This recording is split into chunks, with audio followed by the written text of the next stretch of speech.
भारत एक ऐसा देश है जहां वर्ष के 12 महीने कोई ना कोई त्यौहार होता है। त्योहारों का हमारे जीवन में बहुत खास महत्व होता है। हमारे देश में ऐसे कई पर्व और त्यौहार हैं जिन्हें लोग बड़े ही उत्साह से मनाते हैं। आज इस वीडियो में वही बात डिस्कशन करेंगे। चलो। हमारे देश भारत में 3 तरह का पर्व मनाया जाता है। एक है नेशनल राष्ट्रीय पर्व, दूसरा है रिलीजियस धार्मिक पर्व और तीसरा है हार्वेस्ट फेस्टिवल मतलब फसल कटाई पर्व। Let's know about national festivals of India. Gandhi Jayanti, गणतंत्र दिवस और स्वतंत्रता दिवस देश में मनाए जाने वाले 3 राष्ट्रीय पर्व है। भारत सरकार ने देश के राष्ट्रीय पर्वों पर राष्ट्रीय अवकाश घोषित कर दिया है। देश भर में सभी स्कूल, कॉलेज, कार्यालय और बाजार इन पर्वों पर बंद रहता है। विभिन्न आवासीय सामाजिक लोग भी इन त्योहारों का जश्न मनाने के लिए एकत्रित होते हैं। देश में स्वतंत्रता दिवस समारोह मुख्य रूप से 15 अगस्त को लाल किले पर मनाया जाता है। सभी भारतीयों देश के सम्मान में तिरंगा को सलाम करते हैं। पूरे भारत में आज़ादी के खुशी और शहीदों के सम्मान में ध्वजारोहण किया जाता है। हमारे प्रधानमंत्री ध्वजारोहण करते हैं। प्रधानमंत्री इस मौके पर लाल किले की प्राचीर से देश को संबोधित करते हैं। दूसरा है गणतंत्र दिवस। गणतंत्र दिवस भारत का एक राष्ट्रीय पर्व है जो प्रति वर्ष 26 जनवरी को मनाया जाता है। इस दिन भारत के राष्ट्रपति दिल्ली के लाल किले पर भारतीय ध्वज फहराते हैं। राजधानी दिल्ली में बहुत सारे आकर्षक और मनमोहक कार्यक्रम आयोजित किया जाता है। नेक्स्ट है गांधी जयंती। गांधी जी ने भारत के स्वतंत्रता के लिए अंग्रेजों के खिलाफ जीवन भर संघर्ष किया था। हर साल 2 अक्टूबर को गांधी जयंती मनाई जाती है। देश की आज़ादी में महत्वपूर्ण भूमिका निभाने वाले और लोगों को अहिंसा परम धर्म के पाठ पढ़ाने वाले मोहनदास करमचंद गांधी का जन्म 2 अक्टूबर 1869 को गुजरात के पोरबंदर में हुआ था। नेक्स्ट चलो रिलीजियस फेस्टिवल्स के बारे में जानते हैं। धार्मिक पर्व। होली एक धार्मिक पर्व है जो रंगों का त्यौहार होता है। बुराई पर अच्छाई की जीत की प्रतीक होली का सामाजिक महत्व भी है। ये एक ऐसा पर्व होता है जब लोग आपसी मतभेद भुलाकर एक हो जाते हैं। मान्यता है कि इस दिन अगर किसी को लाल रंग का गुलाल लगाया जाए तो सभी तरह के मनभेद और मतभेद दूर हो जाते हैं, क्योंकि लाल रंग प्यार और सौहार्द का प्रतीक होता है। दिवाली प्रकाश का पर्व। माना जाता है कि ये पर्व भगवान श्री राम के लंकापति रावण पर विजय हासिल करने और 14 साल का वनवास पूरा कर घर लौटने की खुशी में मनाया जाता है।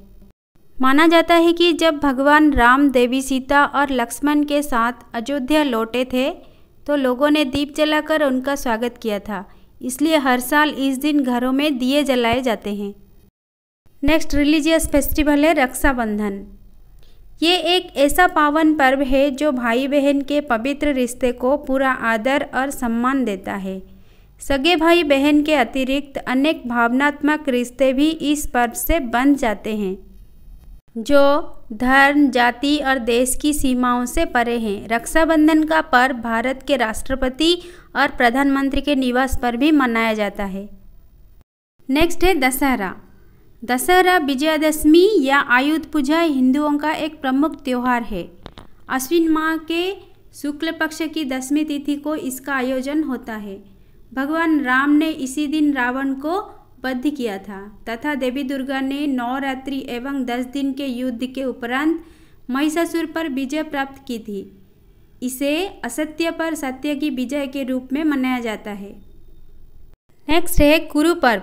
इस दिन दुनिया भर में सिख धर्म के लोग नानक साहब के श्रद्धांजलि अर्पित करते हैं। गुरु नानक देव जी का जन्म कार्तिक मास की पूर्णिमा को हुआ था। नानक साहब को जन्म दिवस को गुरुपुरब के रूप में मनाया जाता है।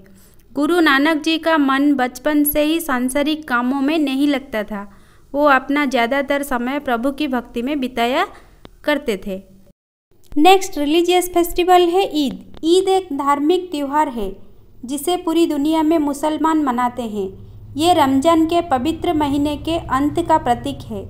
30 दिनों तक के उपवास के बाद ईद उस महीने के बाद पहला दिन होता है जब मुसलमान उपवास नहीं करता है और ईद का पूरा आनंद लेते हैं। माना जाता है कि पैगंबर हजरत मोहम्मद ने बद्र की लड़ाई में जीत हासिल की थी। इस जीत की खुशी में सबका मुंह मीठा करवाया गया था। इसी दिन को मीठी ईद या ईद उल फितर के रूप में मनाया जाता है। नेक्स्ट रिलीजियस फेस्टिवल है क्रिसमस।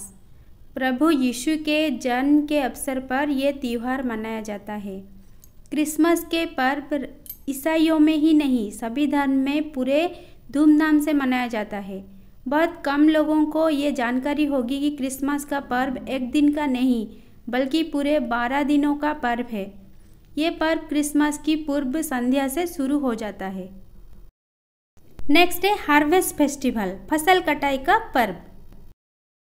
पोंगल का त्यौहार मूल रूप से कृषि से संबंधित पर्व होता है। तमिल कैलेंडर के अनुसार जब सूर्य 14 या 15 जनवरी को धनु राशि से निकलकर मकर राशि में प्रवेश करते हैं तब ये नववर्ष की पहली तारीख होती है। पोंगल पर तमिलनाडु में गन्ने और धान की फसलें तैयार हो जाती है जिसे किसान देखकर प्रसन्न होते हैं। ओणम केरल का एक फसल उत्सव है जो मुख्य रूप से मलयाली भाषा मूल निवासियों द्वारा मनाया जाता है। ये दानव राजा महाबली एक दयालु और बहुत प्यार करने वाले दानव का सम्मान करने के लिए मनाया जाता है। केरल के लोग ओणम त्यौहार के दौरान केवल दूध से 18 व्यंजन बनाते हैं। इस उत्सव के दौरान लोग दूर दूर से यहाँ घूमने के लिए आते हैं। कई तरह की खेल प्रतियोगिताओं भी आयोजन किया जाता है। नौकादौड़ भी होती है। बैसाखी फसल पकने के साथ साथ सिख धर्म की स्थापना के रूप में भी मनाया जाता है। इस महीने रबी की फसल पूरी तरह पककर तैयार हो जाती है और उनकी कटाई भी शुरू हो जाती है। बैसाखी पर्व पर लोग अपने घर में कई तरह के पकवान बनाते हैं। इस दिन सिख लोग सुबह गुरुद्वारे जाते हैं और गुरु ग्रंथ साहिब का पाठ और कीर्तन करते हैं। बिहू असम के सबसे महत्वपूर्ण त्यौहार है जो सभी असमियों द्वारा बहुतायत में मस्ती के साथ मनाया जाता है और बिना उनके जाति, धर्म और विश्वास में भेद किए। बिहू नृत्य का उद्देश्य प्रजनन क्षमता और जुनून का जश्न मनाते हुए मौसमी भावना का जश्न मनाना और उसका अनुकरण करना है। अंत में त्यौहार सांस्कृतिक और सामाजिक चेतना का प्रतीक होता है जो कि सभी जनजीवन में जागृति लाता है। आज के लिए इतना ही। Take care and bye bye.